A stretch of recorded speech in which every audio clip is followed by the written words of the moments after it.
As a marketer, you win when you lose control of your marketing. That really stuck with me. When the crowd takes it and runs with it and really turns it into something, you've won.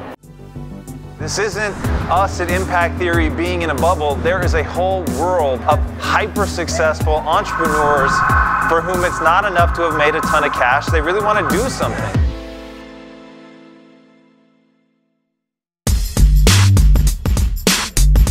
We are here at WonderCon 2017. This is the kind of place I absolutely love. People are dressed to cosplay nines here. A lot of amazing stuff, going in, seeing if we can find some really cool artists, some really cool writers, people that are doing something that are maybe a little left of the mainstream, and see if we can find some people that know what this shirt's all about. Because if you know this shirt, then you're my kind of people. All right, guys, let's check it out. Films have a way of just getting inside my soul, which of course is a huge part of the reason that Impact Theory is all about narrative. Narrative has that way of getting inside somebody, taking your emotions along, marrying it to image, giving you the chills, taking you on that emotional roller coaster and embedding within it intellectual ideas, ideology that you can take out and apply to your own life. Absolutely love film theory, theory of comics, taking this stuff seriously and asking what can I extract from it and apply to my own life.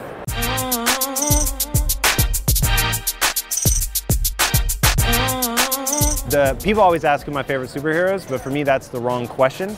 Who my favorite fiction character, that's very easy. Neo from The Matrix, obviously. Neo, Morpheus, that's the kind of artwork I love finding, but traditional superhero stuff, I love Iron Man's my favorite, Batman.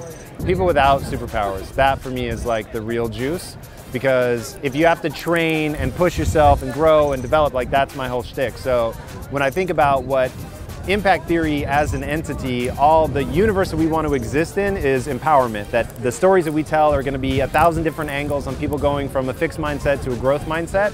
And I want that to really be the core of our ethos. I want people to know if you go watch an Impact Theory movie, if you read an Impact Theory comic book novel, whatever, at the core of that is going to be empowerment.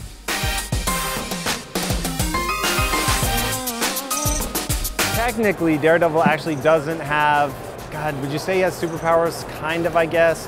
But really it was about him learning to hear better because he had gone blind and like this toxic thing. They upplay that a little too much to where it starts to feel like a superpower, but he's dope because he's essentially using echolocation. There's a resurgence now coming back of 80s stuff that was perfectly captured by Stranger Things, where they've really done nostalgia right, where it's still a great story, phenomenal acting, but shot in a way that actually feels like it was done in the 80s. You got Leon the Professional, that definitely makes my top 100 films, just an absolutely incredible tale of getting good at something, which of course is the lens through which I view everything, but about a girl motivated by rage who ends up finding her humanity in becoming a great assassin, which is amazing, and of course a tale of redemption for Leon himself.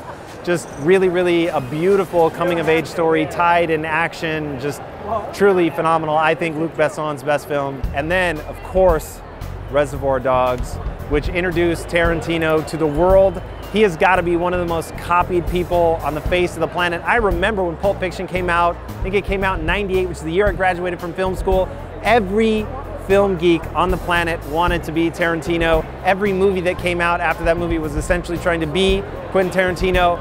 I could watch that movie over and over and over, especially the diner scene. It's the one that says bad motherfucker. Like that movie, come on. The whole like universe of fan art is really, really a cool concept to me, of people taking it and interpreting it. People are given a hard time by the studios that make this stuff, but man, one of the things that I really want to be the calling card of Impact Theory is anything that we create, any intellectual property, I want a community of people to grow up around that, using it. And my promise to our community is we will be the easiest company on the face of the planet to get a license to, so that you can actually go out and make real money at this stuff.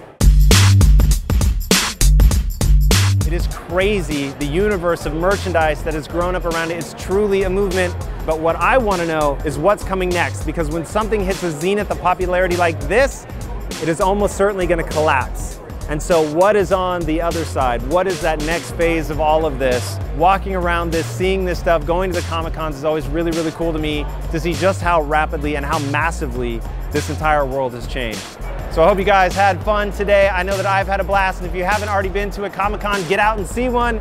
Even people that think it's crazy end up having a lot of fun. All right, guys, until next time, my friends, be legendary. Take care.